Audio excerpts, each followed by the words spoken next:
ਸਲਾਮ ਵਾਲੇਕਮ ਦੋਸਤੋ, ਸੁਣਾਓ ਕੀ ਹਾਲ ਚਾਲ। ਲੋ ਜੀ ਅੱਜ ਦੇ ਦਿਨ ਦਾ ਆਪਾਂ ਨਵਾਂ ਵਲੋਗ ਸਟਾਰਟ ਕਰਦੇ ਆਂ ਤੇ ਤੁਹਾਨੂੰ ਸਾਰਿਆਂ ਨੂੰ ਪਤਾ ਸਵੇਰ ਦਾ ਟਾਈਮ ਆ ਤੇ ਆਪਾਂ ਆ ਗਏ ਆ ਡੇਰੇ ਨੂੰ ਰੇੜੀ ਲਾ ਕੇ ਤੇ ਗੋਇਆ ਉੱਤੇ ਲੱਦ ਕੇ ਪੱਲੀਆਂ ਦਾਤੀਆਂ ਉੱਤੇ ਰੱਖ ਕੇ ਡੇਰੇ ਨੂੰ ਆ ਗਏ ਆ। ਤੇ ਅੱਜ ਦਾ ਵਲੋਗ ਤੁਸੀਂ ਲਾਜ਼ਮੀ ਦੇਖਣਾ ਵਾ ਤੇ ਅੱਜ ਦਾ ਦਿਨ ਆਪਣਾ ਕੈਸਾ ਗੁਜ਼ਰਦਾ ਵਾ। ਤੇ ਲੋ ਜੀ ਡੇਰੀ ਲੱਦ ਕੇ ਲੈ ਕੇ ਆਪਾਂ ਆ ਗਏ ਆ ਤੇ ਫੈਸਲ ਲਾਉਣ ਡਿਆ ਗੋਇਆ। ਤੇ ਅੱਜ ਦਾ ਵਲੋਗ ਤੁਸੀਂ ਸਾਰਾ ਦੇਖਣਾ ਵਾ ਅੱਜ ਦਾ ਦਿਨ ਕਿੱਦਾਂ ਗੁਜ਼ਰਦਾ। ਤੇ ਮਾਸ਼ਾਅੱਲਾ ਅੱਜ ਜੁਮੇ ਦਾ ਦਿਨ ਆ, ਰਮਜ਼ਾਨ ਦਾ ਮਹੀਨਾ ਵਾ ਤੇ ਪੱਲੀਆਂ ਦਾਤੀਆਂ ਆਪਣੀਆਂ ਥੱਲੇ ਰੱਖ ਕੇ ਦੀਆਂ ਤੇ ਫੈਸਲ ਲਾਉਣ ਡਿਆ ਗੋਇਆ ਉੱਤੇ। ਲਾ ਦੇਗਾ ਸਾਰਾ ਹੀ। ਤੇ ਮੱਝ ਆਪਾਂ ਲਿਆਂਦੀ ਵਿੱਚ ਜੋ ਕੇ ਤੇ ਮਾਸ਼ਾਅੱਲਾ ਰਮਜ਼ਾਨ ਦਾ ਮਹੀਨਾ ਵਾ। ਚੈੱਕ ਕਰੋ ਧੁੰਦ ਕਿੰਨੀ ਆ। ਤੇ ਆਪਾਂ ਵੱਢਣ ਆ ਗਏ ਕਣਕ ਵੱਢਣ ਆ ਗਏ ਆ ਤੇ ਕਣਕ ਵੱਢ ਕੇ 2 ਪੰਡਾ ਉੱਤੇ ਲੱਦ ਕੇ ਤੇ ਚਲੀਏ। ਹੈ ਫੈਸਲ ਚਲੀਏ ਫਿਰ। ਤੇ ਬਾਕੀ ਸਾਰਿਆਂ ਦਾ ਲਵ ਹੀ ਹੋ ਗਿਆ, ਜਿਹੜੇ ਭਰਾ ਸਾਨੂੰ ਵਹਿੰਦੇ ਆ, ਜਿਹੜੇ ਭਰਾ ਸਾਨੂੰ ਪਿਆਰ ਕਰਦੇ ਆ। ਤੇ ਚੋਰੀ ਸਾਹਿਬ ਫੈਸਲ ਨੇ ਗੋਇਆ ਲੱਦਿਆ, ਫੈਸਲ ਹੀ ਲਾਉਣ ਰਿਹਾ। ਹੈ ਫੈਸਲ ਏਦਾਂ ਹੀ ਆ। ਤੇ ਮੱਝ ਜਿਹੜੀ ਹੈ ਨਾ ਇੱਥੇ ਛੱਡ ਦੇਣੀ ਆਪਾਂ। ਉਧਰੋਂ ਆਪਾਂ ਕਣਕ ਵੱਢ ਕੇ ਸੁੱਟ ਆਏ ਸੀ ਘਾੜ ਤੇ ਛੋਟਾ ਫੈਸਲ ਨੂੰ ਡੇਰੀ ਲਾ ਕੇ ਜਾਣੇ ਆ। ਹਾਂ ਫੈਸਲ ਤੋਂ ਕਣਕ ਸੁੱਟ ਗਿਆ ਤੇ ਆਪਾਂ ਆਣ ਕੇ ਪੱਠੇ ਵੱਢ ਲਏ ਸੀ। ਹੁਣ ਆਪਾਂ ਜਾਣੇ ਘਰ ਨੂੰ। ਹਾਂ ਫੈਸਲ ਕੀ ਕਰੀਏ ਜਾ ਕੇ ਹਾਂ ਵੇਲੇ ਹਾਂ ਡੋਜੇ ਰੱਖੇ ਅੱਲਾ ਦੇ ਹੁਕਮ ਦੇ ਨਾਲ। ਮਾਸ਼ਾਅੱਲਾ ਡੋਜੇ ਰੱਖਣੇ ਹੁਣ। ਫੈਸਲੇ ਵੀ 2 ਰੱਖ ਲਏ, ਦੂਜਾ ਰੋਜ਼ਾ ਅੱਜ ਤੇ 2 ਫੈਸਲੇ ਰੱਖ ਲਏ। ਤੇ ਮੈਂ ਵੀ ਰੱਖ ਲਿਆ। ਹੁਣ ਪੱਠੇ ਲੈ ਕੇ ਜਾਣੇ ਆ ਤੇ ਆਇਓ ਹੁਣ ਚੱਲਦੇ ਆਪਾਂ ਘਰ ਨੂੰ। ਬਹਿ ਲਈਏ ਓਏ ਅੱਗੇ ਆਇਆ ਯਾਰ ਫੈਸਲ। ਹਾਂ ਅੱਗੇ ਆਇਆ ਝੋਟੀ ਦਾ ਹਲਾ ਮੈਂ ਉਤਰ ਗਈ ਹੈ ਥੋੜੀ ਜਾਣ ਦੇ ਇਦਾਂ ਹੀ ਹਰ ਧੁੱਪ ਵੀ ਨਿਕਲ ਆਈ। ਤੁੰਨ ਕੇ ਧੁੱਪ ਨਿਕਲੀ ਹੁਣ। ਧੁੰਦ ਬੜੀ ਸੀ ਸੁਬਾਹ, ਸੂਰਜ ਬੜਾ ਪਿਆਰਾ ਨਿਕਲਿਆ ਵਾ। ਤੇ ਉੱਠ ਨਹੀਂ ਰਿਹਾ। ਉੱਠ ਰੋਜ਼ਾ ਰੱਖ। ਮੈਂ ਤਾਂ ਕੋਈ ਨਾ ਹਰਿਆ ਉੱਠ। ਓ ਯਾਰ ਮੋੜ ਜਾ।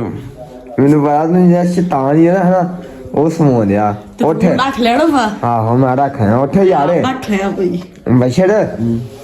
ਉੱਠ ਯਾਰ ਰੱਖ। ਜੋੜੀ ਰੱਖੀ ਦੀ ਹੁੰਦੀ ਆ। ਮੰਮੀ ਦਾ ਵਾ। ਮੈਂ ਠੀਕ ਠੀਕ ਨਹੀਂ ਆ। ਕਿੱਥੇ ਫਿਰਾਂ ਜਾਣਾ ਹੈ ਤਾਂ ਹਾਂ ਉੱਠ। ਇਹਦੇ ਹੈਲੋ ਮੋੜ ਜੀਗਾ। ਉੱਠ ਯਾਰ ਰੋਜ਼ਾ ਰੱਖ ਲਾ। ਇਹਦੇ ਪੁੱਛ ਲੈ ਕਿੱਥੇ ਫਿਰਨ ਜਾਣਾ। ਹਾਂ ਇਹਦੇ ਪੁੱਛ ਲੈ ਕਿੱਥੇ ਫਿਰਨ ਓ ਜਾਣਾ। ਯਾਰ ਉੱਠ ਗਾ। ਓ ਯਾਰ ਮੋੜ ਜਾ। ਤੇ ਨਹੀਂ ਉੱਠਣਾ ਹੁਣ। ਓ ਯਾਰ ਮੈਂ ਠੀਕ ਨਹੀਂ ਆ। ਕੀ ਆ ਠੀਕ ਨਹੀਂ ਆ? ਉਲਟੀਆਂ ਆਈਆਂ ਨਾ। ਬਾਪ ਬਾਹਰ ਨਹੀਂ ਰੱਖਿਆ। ਇਹਨੂੰ ਸ਼ੈਤਾਨ ਹੀ ਨਾ ਸਮੋ ਦਿਆ। ਓ ਯਾਰ ਮੋੜ ਜੀ ਦਾ ਵਾ। ਹਾਂ ਮੋੜ ਜੀ ਦਾ। ਉੱਠ ਵੇ ਰੋਜ਼ਾ ਰੱਖ ਲਾ ਚੰਗਾ ਰਹੂਗਾ।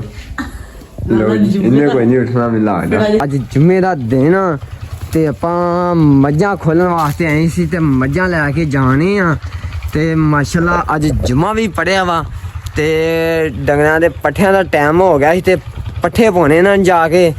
ਤੇ ਮਾਸ਼ਾਅੱਲਾ ਰਮਜ਼ਾਨ ਦਾ ਮਹੀਨਾ ਵਾ ਤੇ ਅੱਜ ਜੁਮੇ ਦਾ ਦਿਨ ਆ ਤੇ ਬੜਾ ਹੀ ਬਰਕਤਾਂ ਵਾਲਾ ਮਹੀਨਾ ਵਾ। ਤੇ ਮਾਸ਼ਾਅੱਲਾ ਹੁਣ ਲੈ ਕੇ ਜਾਣੇ ਆਪਾਂ ਮੱਝਾਂ ਤੇ ਜਾ ਕੇ ਪੱਠੇ ਪਾਉਣੇ ਆ। ਤੇ ਸਹੀ ਗੱਲ ਦਿਲ ਨੂੰ ਸਕੂਨ ਹੋ ਗਿਆ ਇੱਕ ਬਣਾ। ਤੇ ਹੁਣ ਜਾ ਕੇ ਆਪਾਂ ਪੱਠੇ ਪਾਈਏ ਤੇ ਟਾਈਮ ਵੀ ਇੱਥੋਂ ਕਿੰਨਾ ਹੀ ਹੋ ਗਿਆ ਵਾ। ਟਾਈਮ ਵੱਜ ਗਿਆ ਮੈਂ ਤੁਹਾਨੂੰ ਦੱਸਦਾ 1 ਮਿੰਟ 4 ਵੱਜ ਗਏ 11 ਮਿੰਟ ਹੋ ਗਏ ਆ। ਤੇ ਜਾ ਕੇ ਇਹਨਾਂ ਨੂੰ ਪੱਠੇ ਪਾਈਏ ਤੇ ਫਿਰ ਦੁੱਧ ਚੋਈਏ ਇਹਨਾਂ ਦਾ। ਤਾਂ ਸਾਰੇ ਮੇਰਾ ਖਾਲਸ ਦੁੱਧ ਪੀ ਜੀਦਾ ਵਾ। ਤੇ ਲੋ ਜੀ ਇਹਨਾਂ ਨੂੰ ਲੈ ਕੇ ਜਾਣੇ ਆਪਾਂ ਹੁਣ।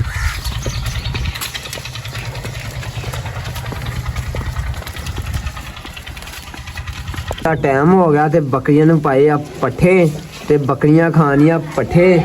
ਤੇ ਰੋਜ਼ਾ ਖੁੱਲ੍ਹਣ ਦੇ ਵਿੱਚ ਥੋੜਾ ਹੀ ਟਾਈਮ ਰਹਿ ਗਿਆ ਤੇ ਆਪਾਂ ਮਾਸ਼ਾਅੱਲਾ ਰੋਜ਼ਾ ਰੱਖਿਆ ਸੀ ਤੇ ਬੱਕਰੀਆਂ ਮਾਸ਼ਾਅੱਲਾ ਖਾਣੀਆਂ ਪੱਠੇ। ਤੇ ਕਿੰਨੇ ਦੇ ਦੀਆਂ ਬੱਕਰੀਆਂ ਰੱਜੀਆਂ ਨਹੀਂ। ਆਹ ਲੈ ਲਾ ਔਖਾ ਹੋ ਰਿਹਾ ਅੱਜ। ਚੱਲ ਇੰਜ ਨੂੰ ਇਹਨੂੰ ਵੀ ਖਾਣ ਦੋ। ਤੇ ਲੈ ਬੱਕਰੀਆਂ ਪੱਠੇ ਖਾਣੀਆਂ ਮਾਸ਼ਾਅੱਲਾ ਤੇ ਬੱਕਰੀਆਂ ਨੂੰ ਪਾਏ ਪੱਠੇ। ਤੇ ਇੱਧਰ ਛੋਟਾ ਫੈਸਲ। ਹਾਂ ਰੋਜ਼ਾ ਖੋਲਿਆ ਹੀ। ਮੇਰੇ 5-4 ਮਿੰਟ ਪਏ 5-4 ਮਿੰਟ ਪਏ ਹਜੇ। ਤੇ ਰੋਜ਼ਾ ਮਾਸ਼ਾਅੱਲਾ ਖੁੱਲਣ ਦਾ ਟਾਈਮ ਹੋ ਗਿਆ ਵਾ ਤੇ ਬੱਕਰੀਆਂ ਚੱਕ ਕਰੋ ਪੱਠੇ ਖਾਣੀਆਂ ਸਕੂਨ ਦੇ ਨਾਲ ਤੇ ਖਜੂਰਾਂ ਆਪਾਂ ਹੱਥ ਦੇ ਵਿੱਚ ਫੜੀਆਂ ਤੂੰ ਫੜੀਆਂ ਵਾ ਖਜੂਰਾਂ ਹੈਗੀਆਂ ਤੇਰੇ ਕੋਲ ਜਾ ਲੈ ਕੇ ਆ ਫਿਰ ਮਾਸ਼ਾਅੱਲਾ ਜੀ ਮਾਸ਼ਾਅੱਲਾ ਰੋਜ਼ੇ ਦਾ ਟਾਈਮ ਹੋ ਗਿਆ ਅੱਜ ਦਾ ਵਲੋਗ ਵੀ ਇੱਥੇ ਆਪਾਂ ਖਤਮ ਕਰਦੇ ਹਾਂ ਤੇ ਸਾਰੇ ਭਰਾ ਮਿਲ ਕੇ YouTube ਚੈਨਲ ਨੂੰ ਫਾਲੋ ਕਰੋ ਲਾਈਕ ਕਰੋ ਸ਼ੇਅਰ ਕਰੋ ਤੇ ਬਾਕੀ ਬਹੁਤ ਸ਼ੁਕਰੀਆ ਸਾਰਿਆਂ ਦਾ ਸਾਰੇ ਭਰਾ ਮਿਲ ਕੇ ਤੁੰਨ ਕੇ ਸਪੋਰਟ ਕਰਨੀ YouTube ਚੈਨਲ ਨੂੰ ਫਾਲੋ ਕਰੋ ਤੇ ਬਾਕੀ ਇਨਸ਼ਾਅੱਲਾ ਮਿਲਦੇ ਹਾਂ ਕੱਲ ਦੇ ਵਲੋਗ 'ਚ ਕੀ ਹੋ ਗਿਆ ਜੀ।